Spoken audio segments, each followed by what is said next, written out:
नमस्कार प्रेक्षकांनो, आजच्या एपिसोडमध्ये इथे ईश्वरी खूप जास्त रडत असते. आपल्या आईला मिठी मारून तिला खूप रडू येत असतं. सुप्रिया म्हणते, ईशू काय झालं बाळा, तू इतकं का रडतेस? तेव्हा ईश्वरी म्हणते, आई मलाच कळत नाही आहे मी इतकं का रडते. सारखं डोळ्यात पाणी येतंय, सारखं रडायला येतंय आणि मनामध्ये नको नको ते विचार चालू आहेत. मनाचा गोंधळ उडालाय नुसता. तेव्हा प्रेक्षकांनो, सुप्रिया म्हणत असते, इशू अगं हे बघ, जेव्हा मुलीचं लग्न ठरतं ना, तेव्हा मुलीच्या मनामध्ये असंख्य प्रश्न निर्माण होतात आणि मग आपण त्याच्यावरती विचार करायला लागतो. लग्न ठरल्यानंतर आपलं घर सोडून आपल्याला दुसऱ्या घरी जावं लागणार असतं ना, त्यामुळे मनाची अशी अवस्था होत असते. त्याच्यामध्ये माझी मुलगी इतकी हळवी, थोडं काय झालं की गंगा यमुना सुरू, बरोबर की नाही? त्यामुळे जेव्हापासून लग्न ठरलेलं असतं ते लग्न होईपर्यंत प्रत्येक मुलीच्या मनाची ही अशीच अवस्था असते, असं सुप्रिया इशूला समजावून सांगत असते. त्यामुळे मनामध्ये दुसरे कुठलेही विचार घेऊ नकोस. हे बघ बाळा, एक ना एक दिवस लग्न तर करायचंच असतं आणि आता राकेशजींसारखा मुलगा तुझ्यासाठी निवडलाय, ते तुला नक्की सुखात ठेवतील. त्याच्यामुळे मनामध्ये नको नको ते विचार आणून असा विचार करू नकोस. तेव्हा इथे आता सुप्रिया म्हणत असते. ते ऐकल्यानंतर ईश्वरी म्हणते की आई, तुम्ही आणि बाबांनी आत्तापर्यंत माझ्यासाठी जो काही निर्णय घेतलाय तो योग्यच होता आणि हा सुद्धा निर्णय योग्यच आहे. तेव्हा सुप्रिया म्हणते, हो ना, मग आता चल, राकेशजी बाहेर आलेत, आता तोंडावरती थोडं पाणी मार, म्हणजे तुला बरं वाटेल, फ्रेश वाटेल. तयार हो आणि बाहेर ये, मी पुढे आहे. तेव्हा सुप्रिया तिला समजावून आता निघून गेलेली असते.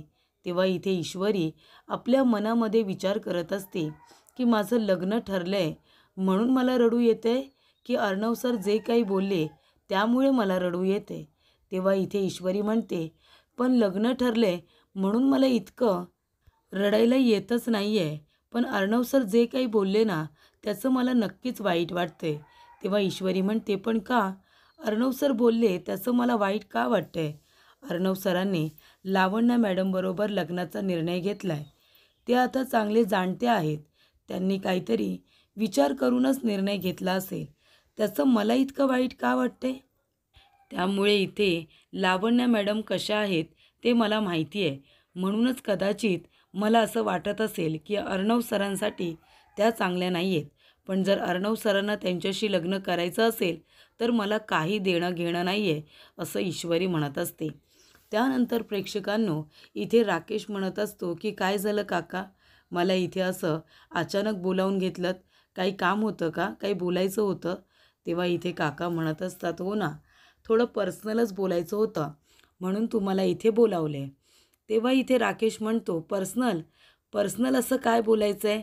तुम्हाला तर माहिती आहे माझं पर्सनल वगैरे असं काही नाही आहे. जे काही आहे ते स्पष्ट आहे, तुमच्या समोर आहे. तेव्हा इथे काका म्हणत असतात, अगदी बरोबर, आणि म्हणूनच कदाचित तुम्हाला आम्ही इथे बोलावले. तेव्हा इथे आता काका म्हणत असतात की सुप्रिया बोल ना. तेव्हा सुप्रिया म्हणते, आहो तुम्ही बोला ना. तेव्हा इथे राकेश म्हणतो, काय झालंय, म्हणजे इतकं काय बोलायचं आहे? तुम्ही तर सस्पेन्स क्रिएट करून ठेवला आहे.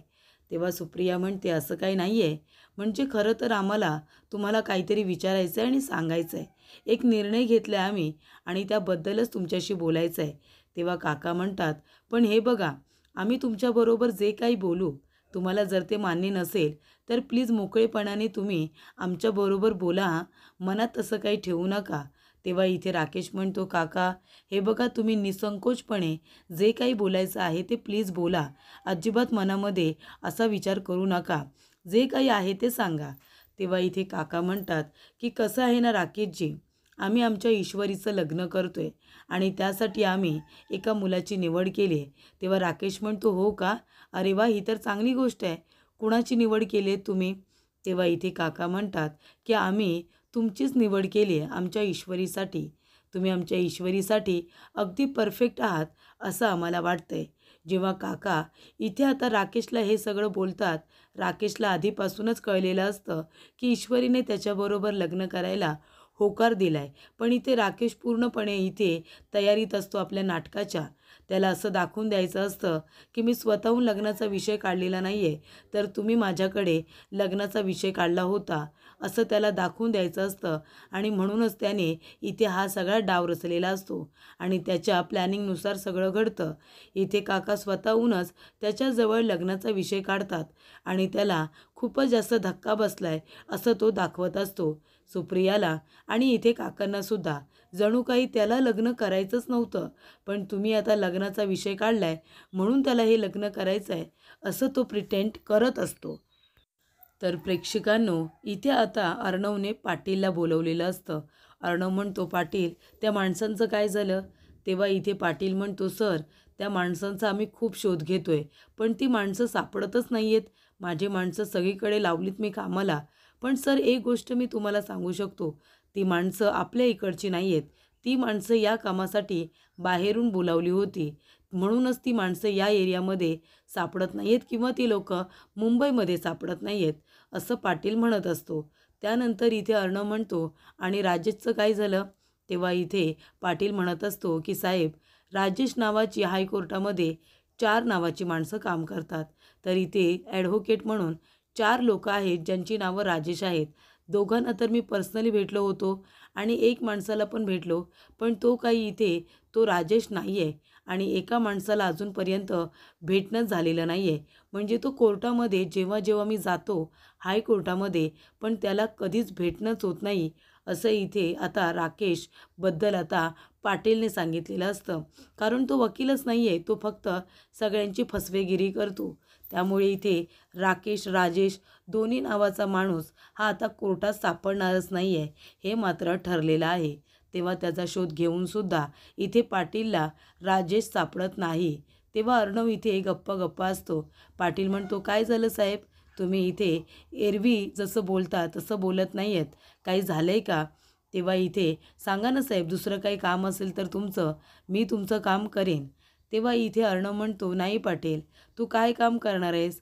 अरे हे काम आहे ना रिलेशन्सचं आहे, रिलेशन्स. तू आता इथे रिलेशन्सचं काय करणार आहेस? काही करू शकणार नाही आहेस तू, कारण रिलेशन्स हे खूपच जास्त कॉम्प्लिकेटेड असतात असं अर्णव म्हणतो. तेव्हा इथे आता राकेश नाटक करता करता थोडी ओव्हर ॲक्टिंग करतो. तेव्हा इथे काकांना सुप्रियाला वाटतं की त्याला हे लग्न करायचंच नाही आहे. तेव्हा सुप्रिया म्हणते, काय झालं, तुम्हाला हे लग्न मान्य नाही आहे का? हे बघा, तसं काही असेल तर तुम्ही आम्हाला सांगा, आमची काही हरकत नाही आहे किंवा आम्हाला इतकी घाई नाही आहे. तेव्हा इथे आता राकेश म्हणत असतो, नाही नाही, जावई म्हणून तुम्ही माझ्यासारखी मुलाची निवड केली तर मी हे स्वतःचं भाग्यच समजतो. म्हणजे तुम्हाला तर माहिती आहे मी अनाथ मुलगा आहे.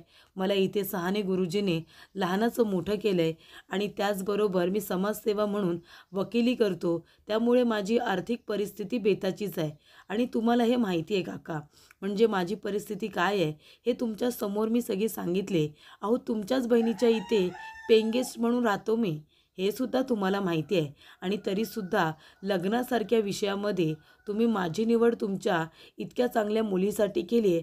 मग आता हे मी माझंच भाग्य समजतो असं मला वाटतं. म्हणजे जणू काही तुम्ही माझ्यावरती कृपा केली आहे असंच वाटतंय काका. तेव्हा इथे सुप्रिया म्हणते, म्हणजे आम्ही होकार समजायचं आहे का? तुम्ही हे लग्न करायला तयार आहात?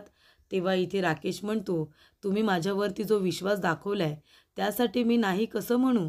म्हणजे खरं तर होच, नाही म्हणण्यासारखं काहीच नाही आहे. तुम्ही तुमच्या मुलीला लहानपणापासून इतकं फुलासारखं जपलं आहे, इतकं तिला प्रेमाने लहानाचं मोठं केलं आहे. मग आता मी काय बोलणार? मलाच खरंच कळत नाही आहे की मी काय बोलावं ते.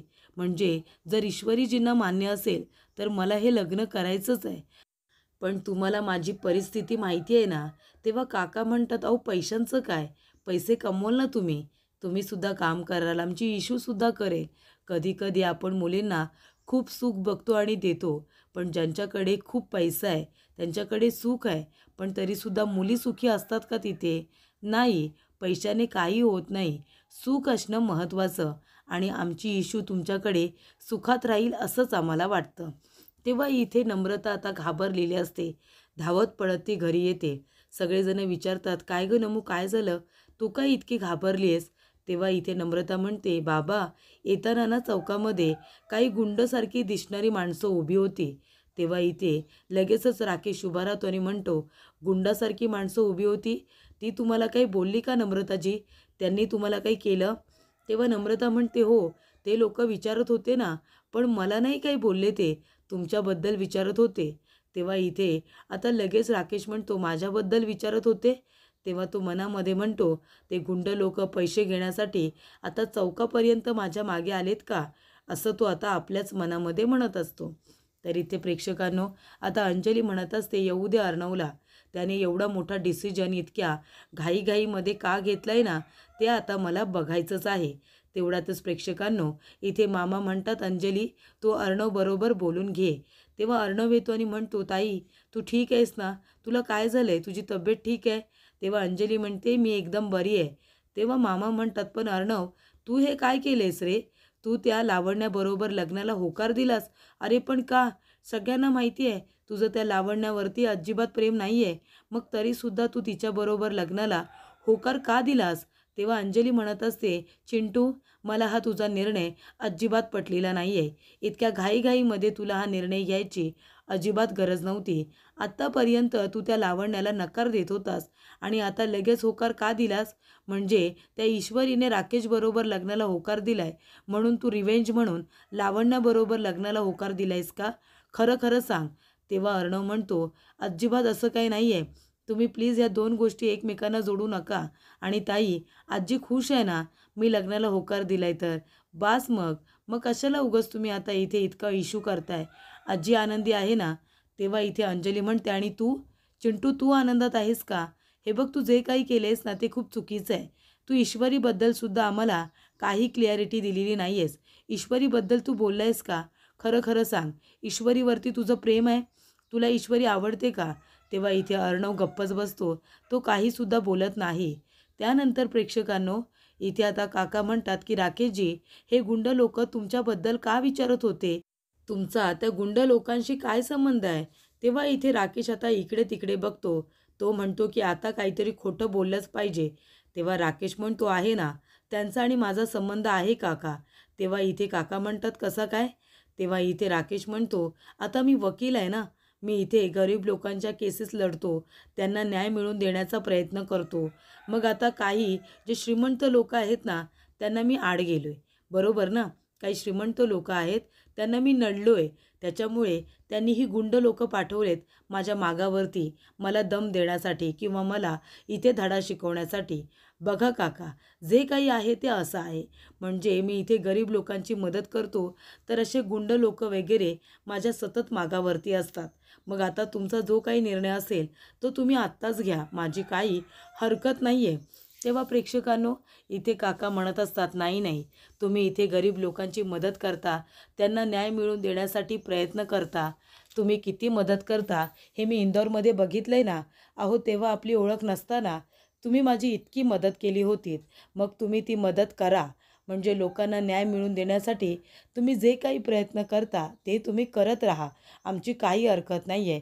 फक्त एकच करा, आता लग्न झाल्यानंतर जबाबदारी वाढेल तेव्हा तुम्ही कोर्टाला सांगा आणि प्रमोशन वगैरे करून घ्या. तेव्हा इथे राकेश म्हणतो, हो काका, नक्की.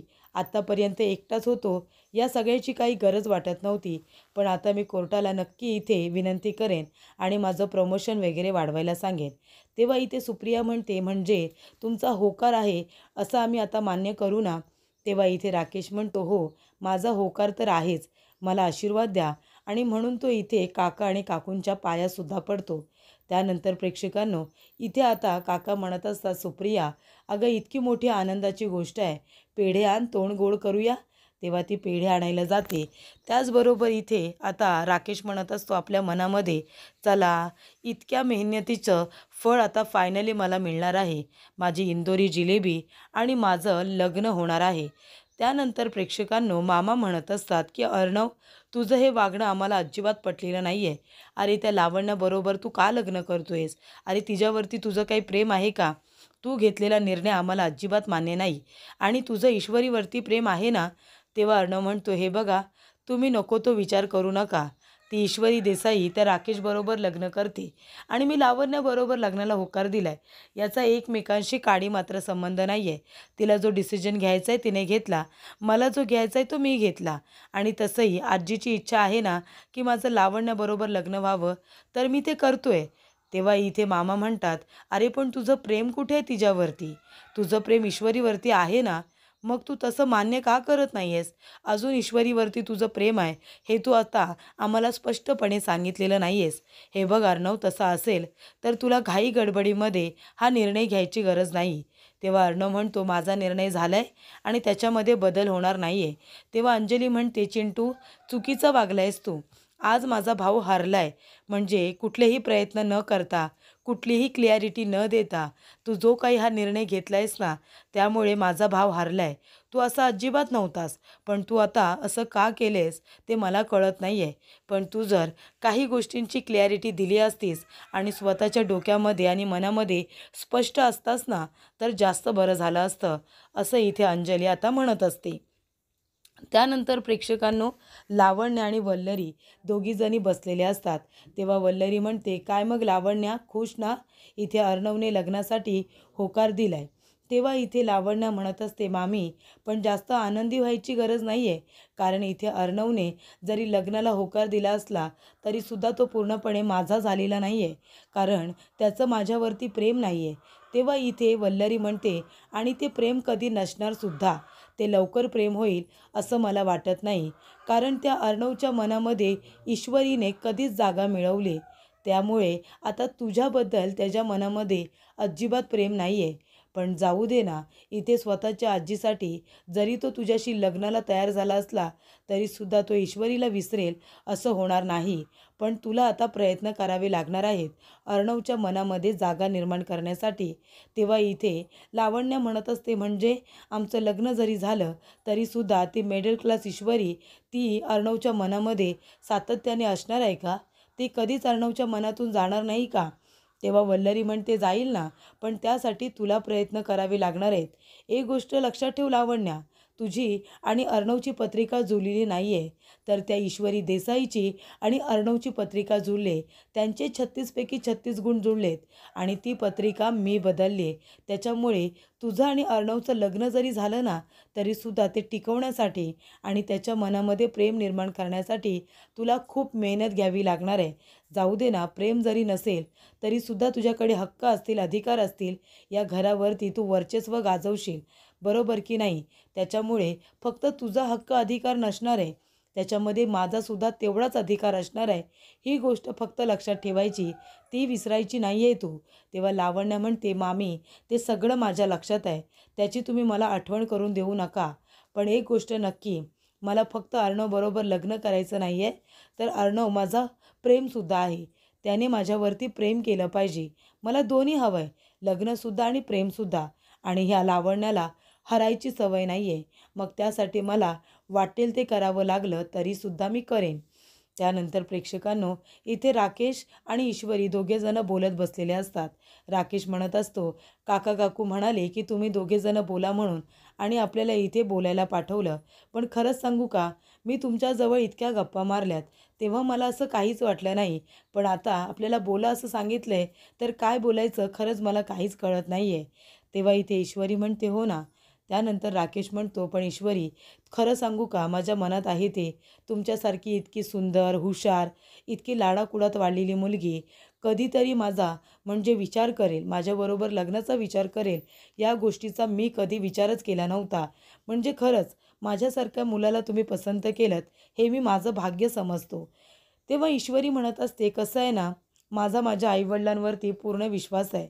आईवडील आपल्या मुलांसाठी जो काही निर्णय घेतात तो योग्यच असतो. आत्तापर्यंत त्यांनी माझ्यासाठी जे काही निर्णय घेतले मी कधीच त्यांना नाही म्हटलेलं नाही आहे.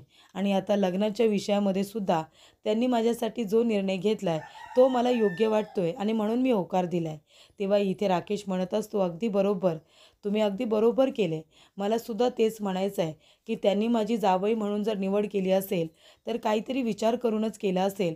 आणि म्हणूनच मला हे लग्न मनापासून तुमच्याबरोबर करायचं आहे. तुम्हालासुद्धा काही हरकत नाही आहे ना? तुम्हीसुद्धा लग्नाला माझ्याजवळ मनापासून तयार आहात ना? तेव्हा इथे ईश्वरी आता काहीच बोलत नाही. तेव्हा राकेश म्हणत असतो, कसं आहे ना ईश्वरीजी, म्हणजे आत्तापर्यंत म्हणजे माझे आई वडील नाही आहेत, मी अनाथ आहे. सहाने गुरुजींनी मला लहानाचं मोठं केलं. तेव्हा सतत मला असं वाटायचं की नशीब माझ्याबरोबर चांगलं नाही आहे, म्हणजे माझ्या नशिबामध्ये काहीच चांगलं घडत नाही आहे, असं मला सतत वाटायचं. माझ्याकडून खूप काही माझ्यापासून हिरावून घेतलं. पण आता इथे नशिबाने, देवाने मला भरभरून दिले तुमच्या रूपामध्ये, असं मला वाटतंय. तर प्रेक्षकांनो, पुढील भागामध्ये इथे ईश्वरी म्हणत असते की मी लग्नाला होकार दिलाय, पण तुमच्याबरोबरच्या अशा लग्नाच्या आठवणी माझ्या मनामध्ये निर्माणच होत नाही आहेत. ते चित्रच उभं राहत नाही आहे माझ्या नजरेसमोर. तेव्हा इथे राकेश म्हणतो, पण मी आता पुढचे 7 जन्म तुमचा हात कधीही सोडणार नाही आहे ईश्वरीजी. पुढचे 7 जन्म मला तुमचा हात माझ्या हातामध्ये हवा आहे. तर इथे ईश्वरीला राकेशबद्दल आता लग्नाबद्दल काहीच वाटत नसतं आणि इथे ईश्वरी त्या लग्नासाठी मनापासून तयारसुद्धा नसते.